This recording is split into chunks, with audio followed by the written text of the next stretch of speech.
All right, welcome back to part two of the podcast. X and KB coming at you as we always do on a weekly basis. Thank you to all of our viewers, our listeners, however you're watching us, however you're listening at us, however you get your podcast. Well, KB, we have a Super Bowl. We know who's going to be playing in the 60th rendition of the big game. The New England Patriots defeating the Denver Broncos 10-7 in the AFC Championship. Talked about it a little there at the end of part one. The elements became a challenge in that fourth quarter, to say the least. And then, of course, the shootout between the Seattle Seahawks and the Los Angeles Rams. We both predicted that the Seahawks would win. You predicted the Patriots. I predicted the Broncos last week. But our scores were pretty close. The score 27-24 is what you and Ellie predicted. I predicted 34-30. The final score in the NFC Championship game was 31-27. I don't really have too much to say about the AFC Championship game because that was some of the most disappointing offensive play that I've ever seen. Shout out to the defenses. I am somebody who believes that defense wins championships, but some of that stuff was just really bad to watch too. Like Jared Stidham throwing basically a chest pass like you would do in basketball. Yeah, we know now why he's a backup. No disrespect, but the truth is the truth. But I want to talk more about these Seattle Seahawks because this is a remarkable story. So they go 10-7 a year ago. They don't make the playoffs. They move off Geno Smith as their quarterback. They bring in Sam Darnold because the Minnesota Vikings decide not to extend Sam Darnold. They signed DeMarcus Lawrence away from the Dallas Cowboys at 33 years of age, and we thought he was moving closer towards the watch side of things. And he and Leonard Williams have been anchoring that defensive line all season long. Them going 14-3, dominating the 49ers in the divisional round. And they pretty much were in control against the Rams for most of the way, too. Although I will say, I have no idea why we have not heard yet out of Los Angeles that their special teams coordinator has not been fired. Because the special teams blunder is pretty much what did the Rams in and every loss that they had this season. And number 19, God bless you, buddy. That was bad. That was really bad how he muffed that fumble because that really changed the trajectory of the game completely right there. At that point, Seattle was in control and they would remain in control the rest of the way. So we know that we're going to have a Super Bowl rematch 11 years in the making. Your early thoughts on both of these teams and the turnarounds that they've had too, because the New England Patriots would actually be the better turnaround story. I just didn't want to talk about the game, but to go from a 4-win team to, I believe they won 13, 14 games this season, and just year one of the Mike Vrabel experiment, I mean, that's something to behold too. Yeah, that's definitely something to behold. And you have at the helm, one of the best quarterback stories that you could have in the NFL this season. Drake May has been on one from the start of this year. And like I said, Mike Vrabel being at the helm has definitely changed the way I look at this team. I think that this team, but X, before I even start talking about the job that Mike Vrabel has done, we got to also talk about the job that this defense has done throughout this postseason run. This defense has been lights out. And honestly, they've been the reason more than Drake May that I feel like that they're going advancing to this Super Bowl. They have literally shut teams down. And I mean shut them down to the point where we looked what they did against Justin Herbert in the divisional round. Then we also saw what they did against CJ Stroud. Just, we talked about CJ Stroud. We understand. We don't even need to get into that. But what they did to make him so uncomfortable in that game. And then what they did, we know about the elements. We know about the weather played a major factor into that game on Sunday. But we can't discount what they did. They made it so uncomfortable. They did exactly what you are supposed to do against a guy who had very little experience, and especially in a game of that magnitude. They made it difficult for him from the start. Now, albeit Jared Stidham had one throw that I will give him credit for. He threw a dime.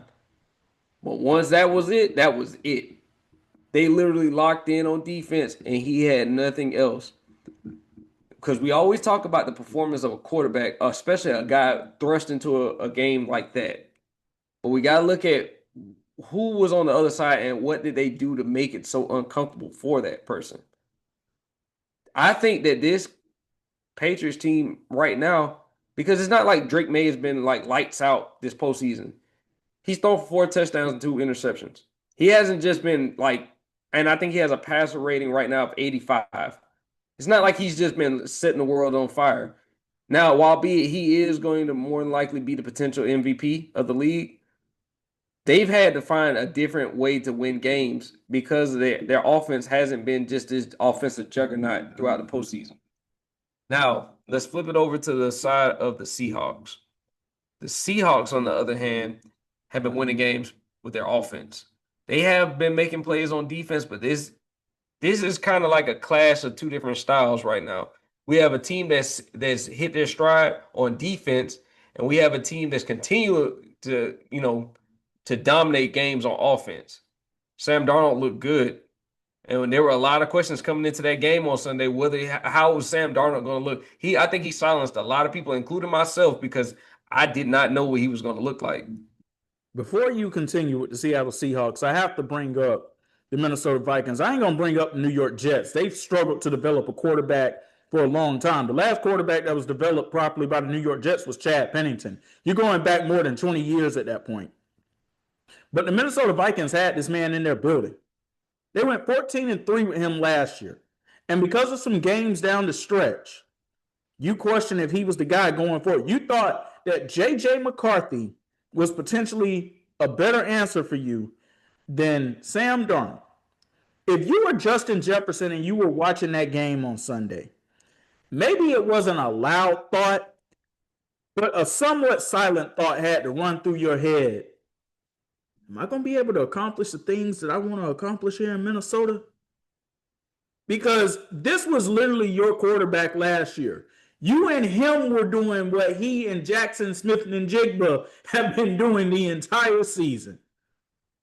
So you got to just wonder, a superstar of that caliber, is he quietly thinking about how he can try to find his way out of Minnesota?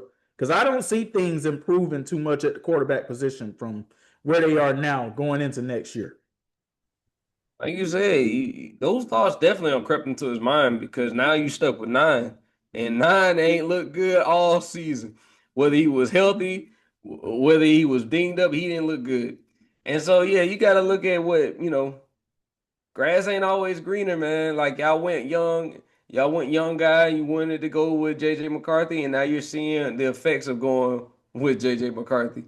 I think that Sam Darnold has proven that he is a winner. He did it with Seattle. He did it with Minnesota.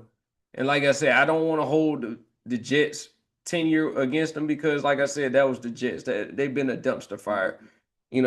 Last time they were actually anything relevant were that I can say was, the Rex Ryan days when they had Mark Sanchez and a great defense. But let's just go and say for the simple fact, if I had to go with my thoughts on this game, this is gonna be a really exciting game, and I think for a number of different reasons. Sam Darnold being now a savvy vet, Drake May being a second year player. First playoff run, one of the best playoff runs you could possibly have for a first playoff run. Do the Patriots have enough offensively to take down Seattle? That's what my question is because I know Seattle has enough offensive weapons to take down New England. Now, New England can throw a bunch of defensive game plans at Sam Darnold to make him uncomfortable, but this storyline for me is New England's defense against Seattle's offense. I think that, shout out to Clint Kubiak, man. We talked about him being a head coaching candidate all this time. He has not gotten enough credit, man. I really think that he has done a great job this season overall, not just the postseason. Overall, he's done a great job, and he deserves more credit than what he's gotten. And so my hat's off to him. I would love to see him get the opportunity to go be a head coach somewhere. But if he happens to return to Seattle next season and they can retain most of their core, you got to look at Seattle as not only I think they're the favorite going into the Super Bowl, but also look at them as being a possible favorite going into next season as well. So, I'm going to take Seattle to win this one. It's going to be a close one, but I got Seattle winning. I'm going to say 34-24. You said it'd be a close one. That's a double-digit score. I don't know if I'm gonna give a score here tonight, but I'm gonna simply say this: congratulations to both of these teams on making it this far. I think we're looking at a rout in favor of Seattle. I don't think New England has enough offensively. Not from what we've seen so far in these three playoff games. And not necessarily knocking Drake May, but his offensive line is average at best. They struggled to protect him against the Los Angeles Chargers. They struggled to protect him against the Houston Texans. They struggled to protect him at times against the Denver Broncos. They're going to struggle to protect him against Seattle. And the only reason that I could possibly see this remotely being a close game is because it will be on a neutral field in San Francisco, Santa Clara. But I see this being a rout. I see Seattle's defense coming out there like gangbusters and really causing some problems. And I see Clint Kubiak drawing up some stuff that's really going to throw that defense off. If Christian Gonzalez is not able to take Jackson Smith and Jigba out of this game or at least limit what he's able to do, it's going to be a long ass day for the Patriots on Super Bowl Sunday. And that's fair. Honestly, like that's fair. Like their concerns on offense, you cannot look at the three games that they played this postseason and not be concerned. And like you said, even Will Campbell came out and said he hasn't played his best either. He just hasn't. And so I will say this. This is going to be the best offense that they faced all postseason, possibly all year. If they played anything close to like what they played in any of the three postseason games, it is going to be a rout. And it's not going to be up for debate because like I said, they haven't faced an explosive offense like this. Not this team.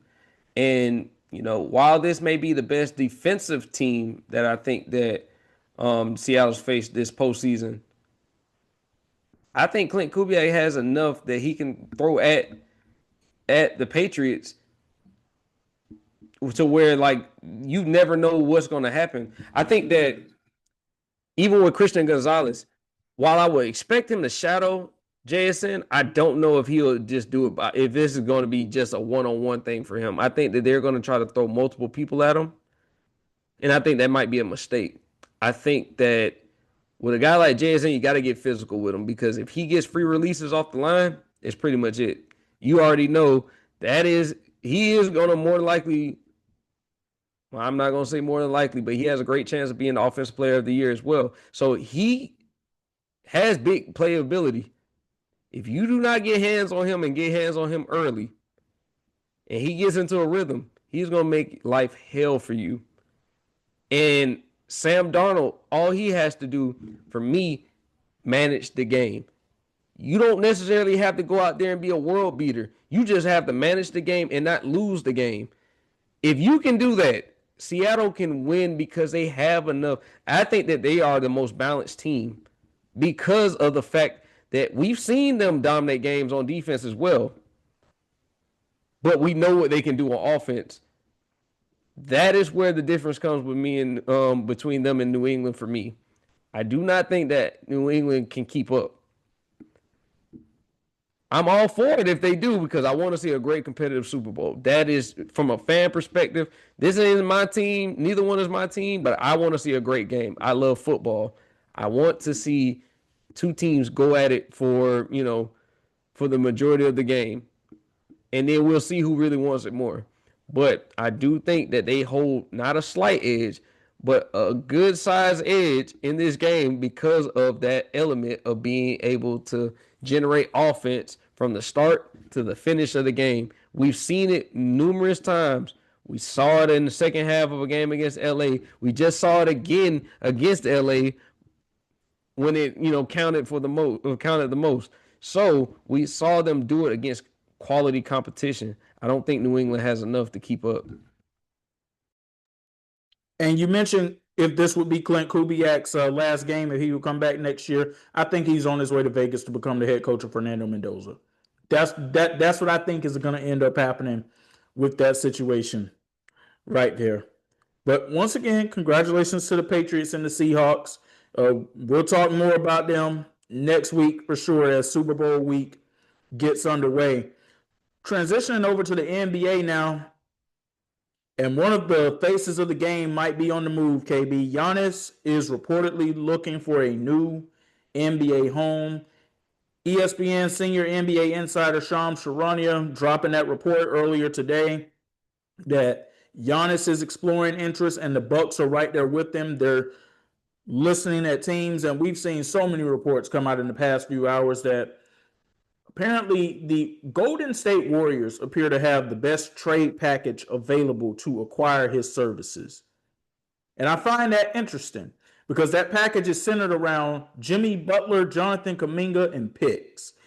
Well, Jimmy Butler isn't going to see the floor anymore this year, unfortunately, because he tore his ACL last week. So what I think Milwaukee is now getting comfortable with, no matter where they move him, they're going to have to do a tank for the rest of the season more than likely. And I know that they probably wanted to try and avoid that, but that's what it's looking like they're going to end up doing. But I felt like after Friday, the way that Giannis played in that game against the Denver Nuggets, where there was no Jamal Murray, there was no Nikola Jokic, there was no Peyton Watson, and he just seemed so passive in that game. Didn't really start doing anything until late in the fourth quarter, and at that point, it was just too little too late. He ended up reportedly straining his calf again. It just feels like we've seen the last of Giannis in Milwaukee. And it's time for this relationship to come to an end. It's starting to get a little toxic there. We're hearing now that there's more turmoil in the locker room than there had ever been before. And on one hand, Giannis has been trying to play the role of the good stewardsman of the organization, saying, I want to be here. I'll never request a trade. But on another, he's being asked questions about if he'll finish the season here, and his answer is, I don't know. I don't know. And constantly saying things that are throwing teammates under the bus. It's time. It's time for this to end. Honestly, it was time for it to end about a year ago or so, but it's really time for it to end now. X, I want to point to one significant situation that happened where I felt like the wheels for the Milwaukee Bucks came off the railing. Do you remember when Adrian Griffin was fired, being 30-13, and they did that to just bring in Doc Rivers? Oh boy, man. When I tell you, I look at that moment more and more with a magnifying glass nowadays because I am like, that is one of the moments where I said this was the start of the end right here. This was the start, whether people want to admit that or not. Jay Crowder, who was a member of that Milwaukee Bucks team that season, came out and tweeted earlier today that that is when the avalanche started. And I'm with you 100% on that. Because when they fired Adrian Griffin, I'm like, this doesn't make any damn sense. And then I saw who they brought in for him. I'm like, look, I'm one of the few people who tries not to disrespect Doc Rivers, but that didn't make any sense to do that. And it completely just fell off the rails from there. And you had some folks who were willing to give it some grace and some patience, saying, well, you know, when you hire a coach in the midseason, they don't have a chance to fully ingratiate their system in yet. Sometimes you need a full off season. Well, we got that full off season last year going into last season, and we saw how that ended up being too. I don't know what to say for how far this organization fell as fast as they did. Just 3 years ago, this was the number one seeded team in the Eastern Conference. And albeit Giannis got hurt in the first round against the Miami Heat, and the Heat ultimately winning that series, even though he did come back later in that series, my how the mighty have fallen. If Yeah. the playoffs or the play-in tournament started today, they would not even be there. So whether he wants to be traded or not, they should have gone ahead and made the move anyway so that they could try to get whatever it was that they could get in exchange for him to start to rebuild their organization. Because you're strapped now flexibility wise financially, even if you were to keep him. They're definitely not going to keep him now at this point. I'm just waiting for the notification to drop telling us all where Giannis is going to end up playing next. And But they put honestly, themselves in this situation. He's also got to hold some culpability for this too, though, KB, because he put pressure on the organization to make certain moves and to upgrade in certain situations. But I blame the organization more so than I blame him, because you don't have to give players the power in your organization. Yeah, you take a risk of potentially losing them if you don't do it. But if the moves that you make as an organization win, even if they don't align with what the player necessarily wanted, if they equal wins, what's the likelihood that you're going to lose that player compared to keeping him? You're going to have a better chance of keeping him because he's going to be more happy with winning. People poo poo all over Jerry Krause, but we saw with Michael Jordan as an owner in the NBA with the Charlotte Bobcats. Yeah, he had no business whatsoever trying to make personnel decisions. And listen, man, I'm of the mindset that players should play, coaches should coach, and front offices should do what front offices are paid to do. And now this is just a hot mess right now in Milwaukee, and they need to honestly wash their hands of it.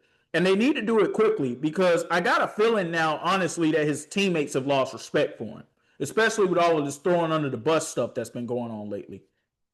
yeah, and you got to think about it also. You got a lot of teams that are honestly they're concerned because they're looking at, well, if we're gonna give you picks, we're gonna give you role players, we're gonna give you like starters.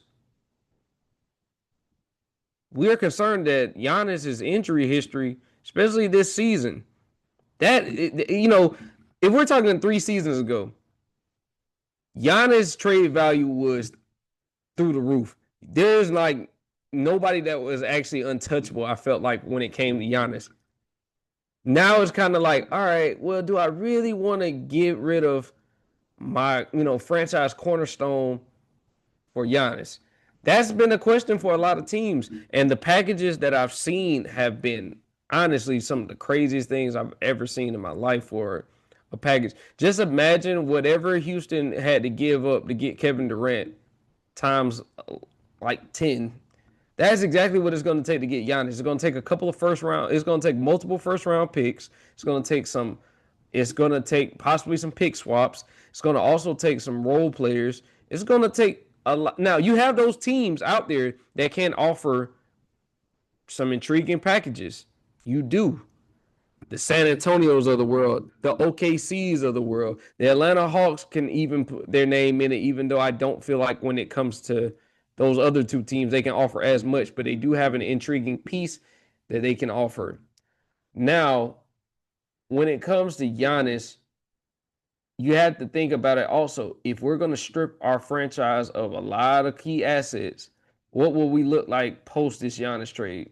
That's a fair question to ask because if you're going to give up all of this for Giannis, you basically are mortgaging your future because you're going to have to make do with it. You're not going to have multiple first round picks for years to come. Now, like I said, OKC is one of the teams that has that flexibility to give those picks and not have to give up much of their core.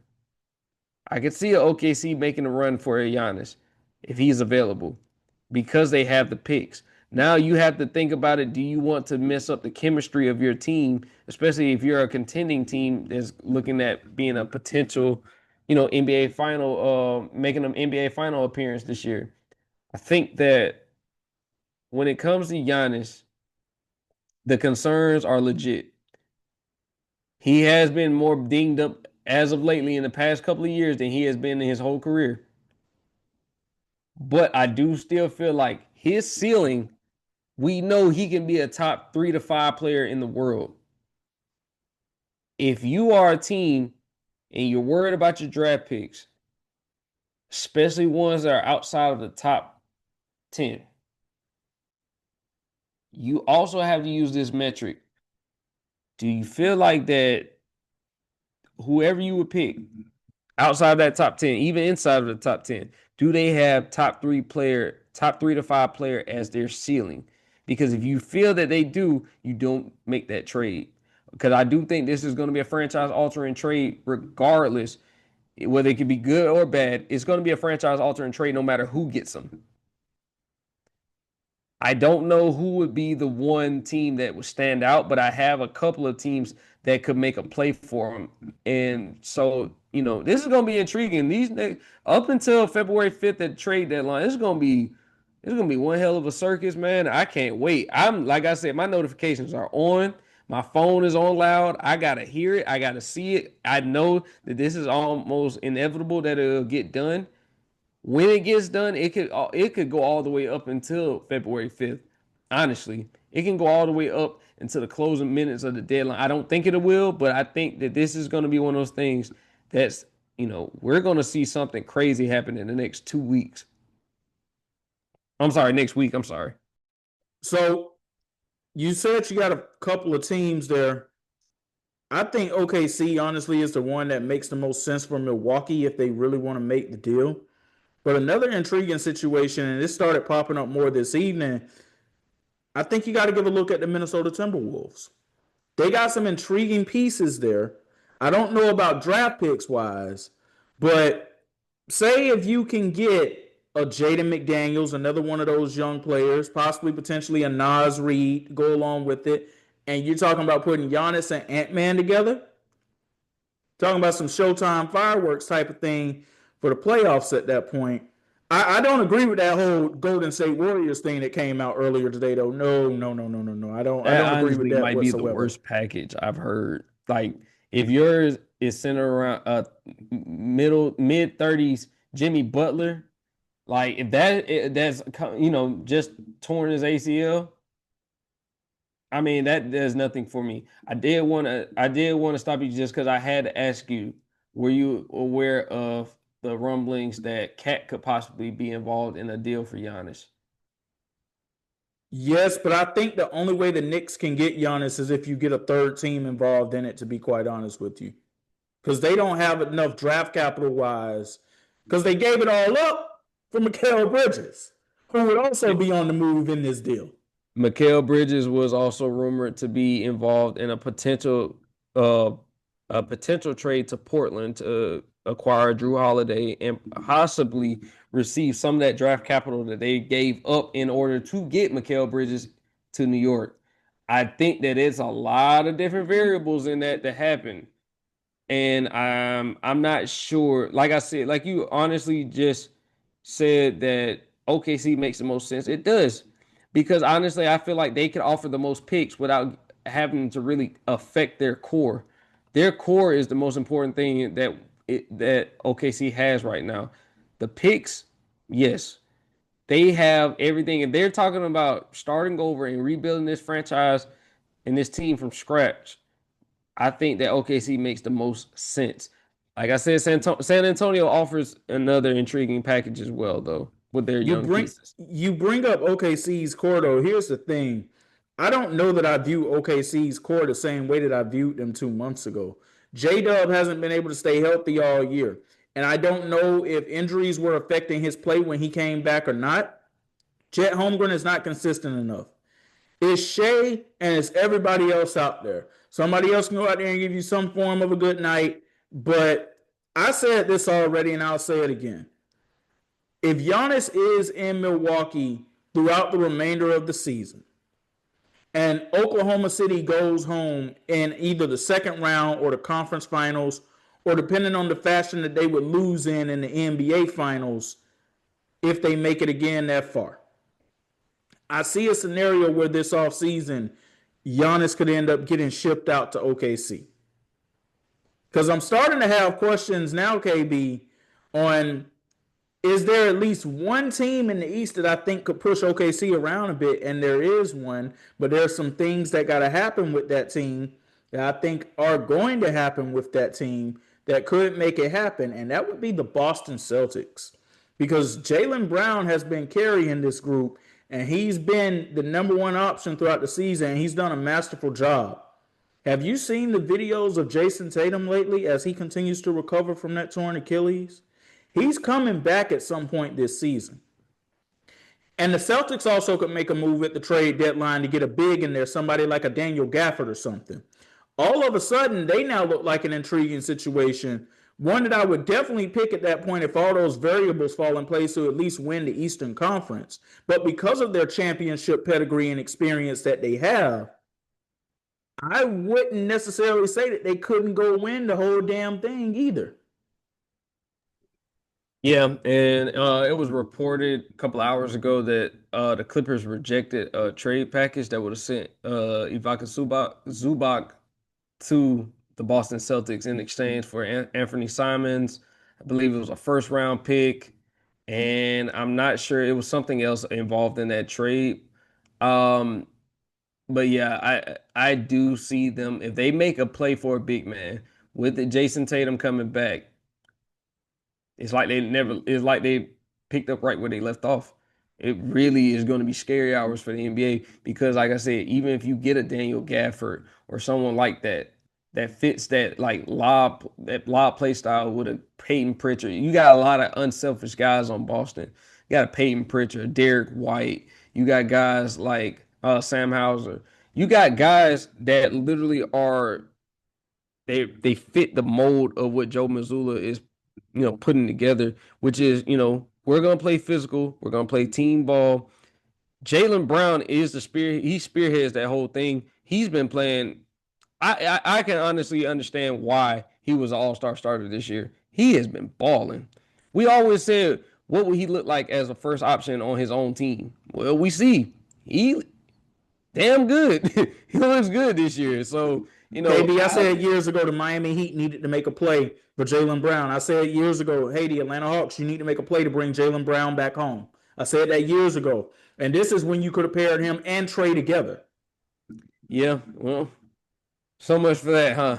I mean, like, talk about a little too late for that now. Man, he's definitely not going anywhere now. Um, but yeah, man, I look at it like Celtics. I don't even know if I would consider them a dark horse team because they're being aggressive, they're trying to be aggressive to fill the rest of their team together so they can make another run. And like I said, with the East being wide open, it's not as wide open. People thought that Boston wasn't going to be a factor this year because of Jason Tatum's injury. A lot of people had thought that They you did, but saw I was you not saw one it. of those people that I'm You just may going to you say may that not right have been, now. but we have seen a lot of these national media people that have been going around saying, "Oh, it's wide open. No Halliburton, no Tatum. It's wide open for everybody." New York almost is like a guarantee to get to the finals for the first time in a long time. So we heard all of this. Now, with them playing the way they have been playing, even if Tatum doesn't come back, they're going to be that's going to be a hard matchup for a lot of teams. Cleveland, Miami. It's going to be a hard matchup for a lot of teams that have to contend with even without Tatum. Once you add Tatum back to the fold, you're making them even worse. Like you're making them even worse to have to like go in a 7 game series and actually have to beat them. Don't let them add a big man, is all I'm going to say. Do not let them add a quality big man that can fortify that defense. Do you know what honestly is the most dangerous part about Jason Tatum potentially coming back this season and why it should be a nightmare for other teams? This would be a Jason Tatum coming back who has no pressure on him. Jaylen Brown's the number one option, at least for this season. And Jason Tatum is at his best when he doesn't have pressure on him. That is when Jason Tatum is at his absolute best. If he can come out there and be the Jason Tatum that plays in, say, the Klay Thompson, Steph Curry type role, like when KD was with the Warriors, and he can just go out there and get buckets and play defense, scary hours. Scary hours indeed. What I'm saying is, don't be surprised if they go on one of those runs. And I'm not like you said.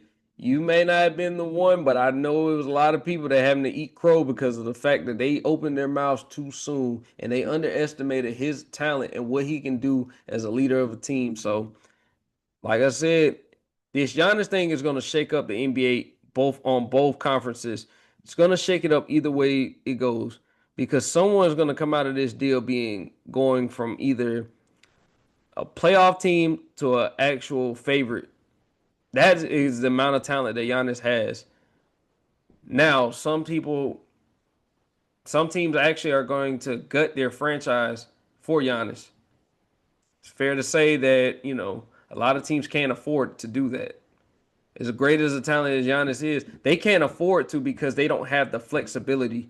If you put yourself in a bad draft situation where you lose your first round picks and then you don't contend even with the addition of Giannis, you have set yourself up for the basically be just good enough to get in the playoffs, but we've seen that duos alone do not win finals.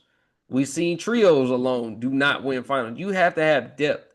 And if you are going to lose the majority of your depth, you cannot make that trade. That is why I feel like OKC offers the most intriguing package because they can do it without giving up much of their depth. Mostly it's going to be a lot of picks. It's going to be a lot of picks that they are still, receiving. Um, Let me ask you something. San Antonio. I just want to throw one scenario at you and you tell me if this could get it done. Keldon Johnson, Dylan Harper, Jeremy Sohan, possibly, possibly another role player, 3 first round picks. It could get it done, but I don't think the Spurs should go in that direction. Because at that point, you're looking at two franchise players. We know that Wemby's your cornerstone going forward. I think San Antonio should continue to build with what it is that they currently have. Because I Do like what they they get currently have. do you think that at some point, even if we're not talking about Giannis, do you think they move off of someone like De'Aaron Fox when they have Dylan Harper?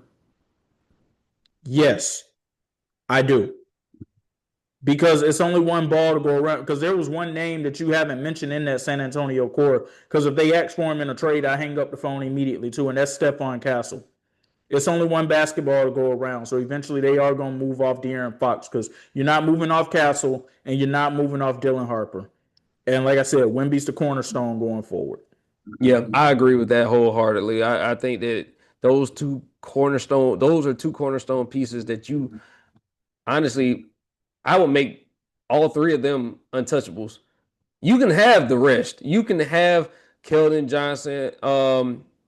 I didn't even mention Vassell as a possible piece. So they have pieces they can offer, and it just willing like it just you willing to see if Milwaukee takes the bait. But Milwaukee is going to want a lot. They've already came out and made it clear. If you even want us to entertain your trade package, it's going to have to be some starting level players right now. It's going to have to also be some picks that we can utilize to rebuild our franchise. And if you're not going to do that, cool. We'll just be bad. We'll just be bad. It's going to suck, but it will just be bad because we want to reshape our franchise after. We want to see what life after Giannis looks like, and we don't want to have to the go through the swamps to see what that looks like. We want something in return for giving up one of the greatest players in our franchise's history. Well, we'll see how they're able to rebuild from that once that moment inevitably happens because just because you rebuild doesn't mean you're successfully going to be able to do it. Gonna close out the show with this topic here. Derrick Rose, man, getting his jersey retired by the Chicago Bulls over the weekend. Well earned. Played for the Bulls from '08 to 2016. Received congratulatory messages from Michael Jordan and Scottie Pippen. That was great to see. I tell people all the time who didn't see it in real time, KB, if you weren't there from 2009 to 2012 to see Derrick Rose, you just had to be there, man. To this day, that '09 first round series between Boston and Chicago remains very high up on my list, top three on my list at least, of the best playoff series that I've ever seen. Yeah, there were there was at least one stinker in there where the Celtics annihilated them. I believe that was the game three of that series. But you talk about games that had multiple overtimes and all of them, the duel between Derrick Rose and Rajon Rondo. And then, of course, you go to 2011 and that run that the Bulls went on, winning 62 games, Rose winning league MVP. And then, of course, I got that dreaded image in my head, just like it was yesterday, of Derrick Rose being up in the game, 12-point lead, just a little more than a minute left. He's on the floor against the Philadelphia 76ers, passes the ball, goes down, and tears his ACL. That was an that's one of the all-time worst sports days that I can remember because you knew when the injury happened that it was something serious. But wonderful to see Derrick Rose get his jersey retired. Well earned, one of the icons in the history of the Chicago Bulls organization, and just glad he's here to get his flowers, man. Yeah.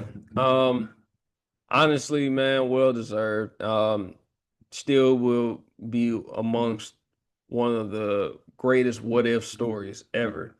We saw what it looked like in real time. I actually was fortunate to see him play in person. I haven't seen anything like him since. And I've seen a lot of great guards play in the NBA.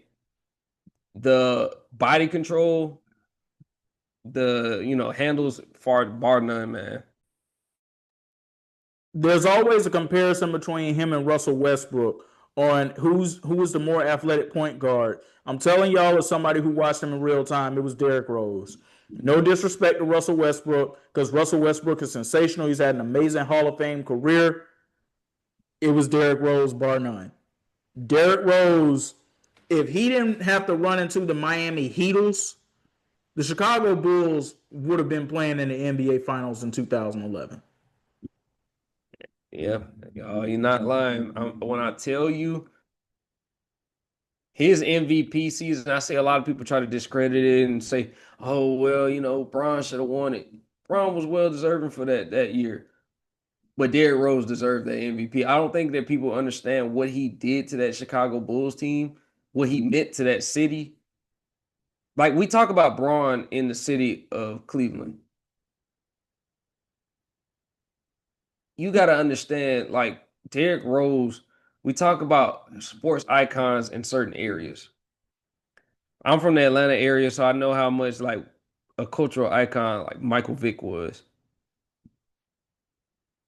This was Chicago's Michael Vick. And while he may not have been the best player to suit up for the Bulls, he meant the most to that city. So we talk about like guys like Michael Jordan. Michael Jordan was the best player to ever put on a Chicago Bulls jersey. And I think that's undebatable. Derrick Rose, while Michael Jordan played there, Derrick Rose grew there. He grew in the city of Chicago. He was synonymous with the city of Chicago. Everything that was him, that was Chicago, was him. And he embraced it proudly. So when we found out Chicago was getting the number one pick, there was no question in the world who they were picking. The homegrown kid, the guy who set a lot of a lot of records in the city of Chicago and from high school, went to Memphis. We saw the talent in Memphis. We saw what he could do. Then to come in with all the pressure, being number one pick, playing for your hometown. Because I don't think people understand that's a lot of pressure to have to come home and play. It's different when you're doing it in a city that you ain't from, in a state that you ain't from. It's like it's pressure, but it's not pressure like this. You're playing in front of family. You're playing in front of some childhood friends that you grew up with. He exceeded expectations, and if it wasn't for that injury, we're possibly looking at, man. I don't even know what the ceiling could have been, but it would have been one of the greatest of all time because he had this unique skill set of speed, body control, handles, athleticism, dunking ability. He had it all. That's why when you hear a lot of these NBA guys come out and say the hardest player they ever had to guard was Derrick Rose, they're not lying. I saw it up close and personal. This guy was electrifying. He had it all in his repertoire. Like he was everything that they say he is plus more. And he will always go down as one of the best players I've ever seen from a talent perspective. And like I said, one of the biggest what if stories that would have ever happened. I look at him, Brandon Roy, Greg Oden. It's certain guys, Grant Hill, it's certain guys that we say that they had the talent. Their body just, it just gave out. I don't, X, you brought up that injury. I was watching that game when it happened. I could not believe that still has to be one of the biggest forms of coaching malpractice I've ever seen in my life. I'm I not know that ashamed to he, tell you, bro. When it happened in real time, I damn near had tears in my eyes. yeah, because we knew it was a possibility he would never come back the same, and he never came back the same ever. He never had that same quick first step. He lost a lot of his athleticism, and it was a shame because it didn't need to happen. It should have never happened. So Tom Thibodeau. I mean, I know he forgave you, but it's always gonna be a piece of me that always will have some resentment towards you for what you did to one of the greatest players I've ever seen, man. I feel bad for him because I felt like that even though he went on to have a pretty successful career, he got robbed of possibly being one of the. He could have been at least. I could see him being top two, top three greatest point guards ever. That's how talented he was. I'm right there with you. Yeah, like it was that surreal. And I think that, a lot of guys owe him because a lot of guys owe him because him and Russell Westbrook pretty much laid the blueprint for athletic point guards. The John Morant's of the world would not exist if it wasn't for what he did and what Russell Westbrook did. So they got to give those guys a lot of their flowers because we would not see some of the guys that you see, the combo guards that you see today, that make the NBA exciting and how it is played today. Like those guys deserve their flowers. And so I'm happy to see that, people paid homage to a real Chicago legend. So I'm with you on all of this 100%. I do want to make one thing clear to our audience, though, because I agree with you that from the standpoint of what he means to Chicago, I do believe that Derrick Rose means more. However, y'all are talking about two soon to be 30-year-olds who did not watch Michael Jordan and the Bulls as they were doing their thing in the 1990s. So we were not there in real time when Jordan and the Bulls were running the league. We honestly just know through the stories that people tell who were there, who were watching this in real time, what Michael Jordan meant to the city of Chicago. But it felt like Derrick Rose helped bring the city back together, at least during the time that he was there. He was in his prime. He was doing his thing, especially when we were in high school and we were watching this in real time. I can make an argument that Derrick Rose might be the most important sports icon in the history of the city of Chicago, not even just in basketball. I'm talking Ryan Sandberg, the late great, rest in peace. I'm talking the late great Walter Payton, rest in peace, sweetness. He might be the most important in the history of that city, KB. And I know that that's going out on a limb, but you talk about being the homegrown kid, being drafted by the Chicago Bulls. This is all you've known your entire life. Bulls was ingratiated in you. Growing up as a young child, you're watching Jordan and Pippen and Rodman and Phil Jackson do their thing, bringing championships to the cities. Bulls, Bulls, Bulls. That is all you know. And to actually have the opportunity to live that dream, even though it was a short lived one, at least in the prime of it, man, it was a beautiful thing to get to watch unfold in real time. And hopefully, we do get to see more stories like this play out in sports, minus the injuries and everything for everybody, because the Derrick Rose injuries, that was just unfair for the basketball gods to do that the way that they did, man. That and you brought up Tom Thibodeau and how that was coaching malpractice. Something else that was organizational malpractice to me, because he wasn't the same player after he left, but if he had stayed, I think that him and Rose could have been a special backcourt together. Man, if they could have found a way to keep him and Ben Gordon together, I think that that could have ended up being something special, because you go back to those years, his two guards were Keith Bogans, a much older Rip Hamilton, Kyle Korver. Man, if you could have had Derrick Rose and that Ben Gordon tandem together that was tearing up the Boston Celtics in the '09 playoffs, I think you would have had something special on your hands.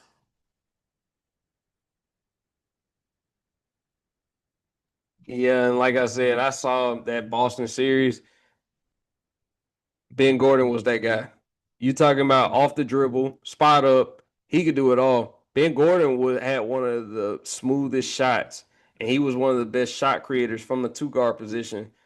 He was underrated more so than anything. I don't think people gave him enough credit for what he did, but that series just showed me how gritty they were going to be for years to come. And like I said, we got kind of robbed a little bit of that just because, like I said, they were competitive after that, especially with his MVP year. Special, man, special. You see the highlights all the time, but I don't think a lot of people understand, especially the younger generation now. They don't really understand like why he was so special to us. Like because you don't understand what it was like to see those highlights while they were happening in real time. We grew up during a time where we didn't have athletic point guards. We were still in the, we were growing up in the time where there were the Steve Nashes of the world, the J Kid. We grew up more with playmaking, traditional type of point guards, the Rondos of the world. That is what we grew up on. So for us, it was something completely different.